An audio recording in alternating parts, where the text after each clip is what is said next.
Alright, ladies and gents, and Hisashiburi. That means long time no see in Japanese. Been a long time since I've done a Ghibli review, so this is now the next one, number 6 in the series of Deck vs Japan, first Ghibli, or is it just Deck vs Ghibli? But today is Kiki's delivery service, or in Japanese,魔女の宅急便, which means witch's delivery service. So a little bit different from the Japanese to the English title. This was released in Japan in 1989, the year of my birth, but it wouldn't be another 9 years before it was released internationally, with the dub version starring Kirsten Dunst. Again, looking at the Rotten Tomato score, it's got 98%. I think Grave of the Fireflies, Hotaru no Haka in Japanese, got 100%, so I'm expecting something good. I don't know what it's going to be like. My mate has given me a little bit of a heads up. He said it's charming, kind of like Totoro, but there's a bit more story, there's a bit more things going on. I'm looking forward to it, but yeah, let's just read the plot summary. In this anime feature, 13-year-old Kiki moves to a seaside town with her talking cat Gigi to spend a year alone, in accordance with her village's tradition for witches in training. First off the bat, I've heard of Gigi before because apparently it's like a famous cat, or from this movie it became famous, so a lot of students have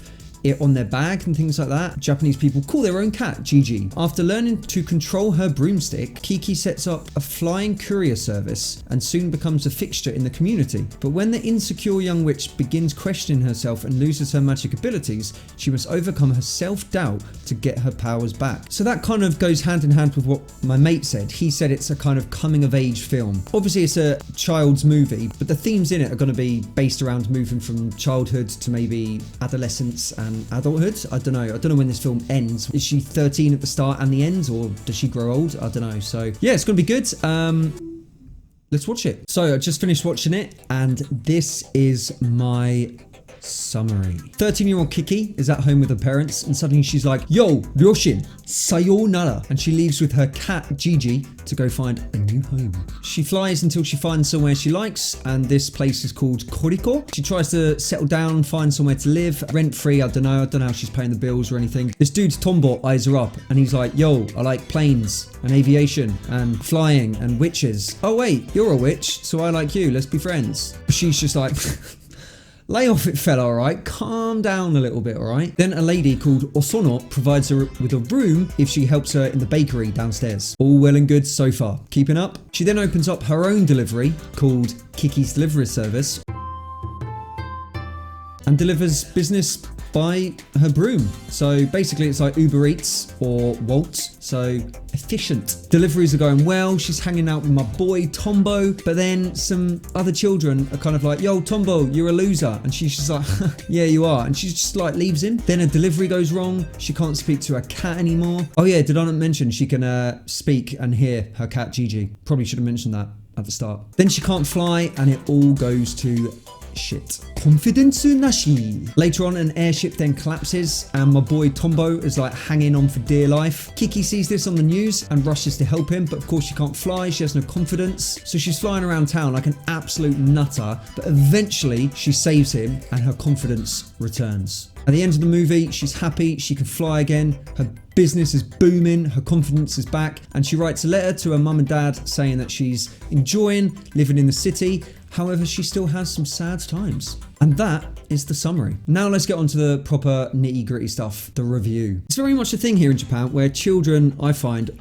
are a lot more independent than their Western counterparts, especially when I was a kid. Like here, you go to and from school by yourself if you're like 5 years old, basically. So this film does resonate with a lot of Japanese children because they're transitioning from childhoods to adolescence, and there's a lot of themes in here that are very much real themes that everyone experiences. She moves away, she gets a job, she tries to seek acceptance for herself and just make a life, a living for herself. When I was 16, myself and maybe 2 other mates had a part-time job. But like my students, loads of them have jobs. They're a lot more independent. They do pretty much everything by themselves here. So I did a quick little read up about it, and apparently like Hayao Miyazaki, he asked this guy to write a screenplay for it. When he finished with Grave of the Fireflies, he came back and he just added a lot more stuff, and he made it into like a proper movie. Like Kiki losing her powers or the airship incident wasn't actually in the original idea, but Miyazaki wanted to clearly illustrate the themes of like struggling with independence. So he wanted Kiki to face like tougher challenges and suffer more severe consequences. And I think I read like he wanted to kind of create a more feeling of loneliness, because obviously when you move to university and stuff, you're making a lot of friends, still got your family back home and stuff. But in this film, there's a time when she's at breaking point, she's lost everything, and she's in a city where no one knows who she is basically. She doesn't have any family there. He wanted to create deeper themes that were more resonating with the Japanese audience, basically. So in the original screenplay, apparently she just breaks her broom, and then the struggle is that she fixes it. Whereas Hayao Miyazaki made it so that she lost the ability to fly. Obviously, like if she breaks it and then fixes it, she's kind of, yeah, she's overcome it by herself, she's fixed it by herself, and she's had a learning experience. But losing her ability to fly, the thing that makes her unique, is a lot more, as you can see, like potent. It's a lot more oomph in the kind of like devastation that she's feeling. So he wanted to basically just suffer stronger setbacks. Like it's 98% for a reason. It obviously like resonates with everyone who watches it, and everyone can